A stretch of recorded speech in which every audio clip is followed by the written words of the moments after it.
প্রেম ও দ্রোহের কবি কাজী নজরুল ইসলাম একসময় ভারতের আসানসোলে হোটেল কর্মচারী হিসেবেও কাজ করেছেন তিনি। ১৯১৪ সালে আসানসোল থেকে তাকে ময়মনসিংহের ত্রিশালের কাজীর সিমলায় নিয়ে আসেন কাজী রফিজুল্লাহ দারোগা।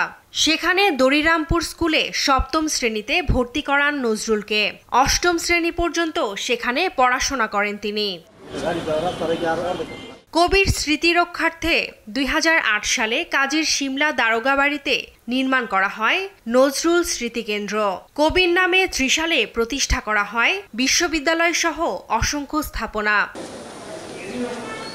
আগামী ২৫ মে কবির ১২৬তম জন্মজয়ন্তীতে নজরুল একাডেমি মাঠে আয়োজন করা হচ্ছে ৩ দিনব্যাপী মেলা ও আলোচনা অনুষ্ঠান। তবে জাতীয় পর্যায়ে আয়োজন না থাকায় হতাশ নজরুল প্রেমীরা।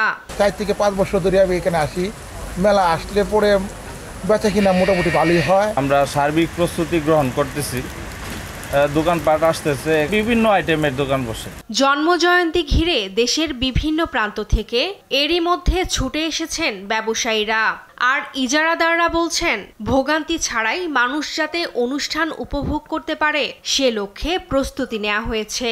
এখানে আমরা নজরুল জন্মজয়ন্তী উদযাপন করার জন্য সর্বাত্মক প্রচেষ্টা করতেছি। আমাদের যে নজরুল মেলায় লোক আসে, দোকান বিভিন্ন বিক্রেতা আসে, তারা বলে আপনাদের ত্রিশাল যে পরিমাণ লোকের জমায়েত হয়, আমাদের কুমিল্লা জাতীয় পর্যায়ে অনুষ্ঠান হয় কিন্তু সেখানে তার অর্ধেক লোকও হয় না।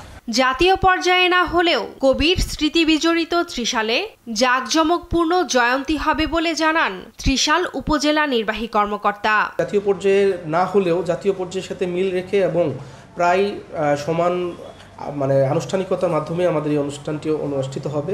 এলাকাবাসী এখানে সবার মধ্যে প্রচণ্ড রকম আগ্রহ বিরাজ করছে। ইতিমধ্যে জেলা প্রশাসকের কার্যালয়ে প্রস্তুতি সভা হয়েছে, বিভিন্ন কমিটিগুলো গঠন হয়েছে।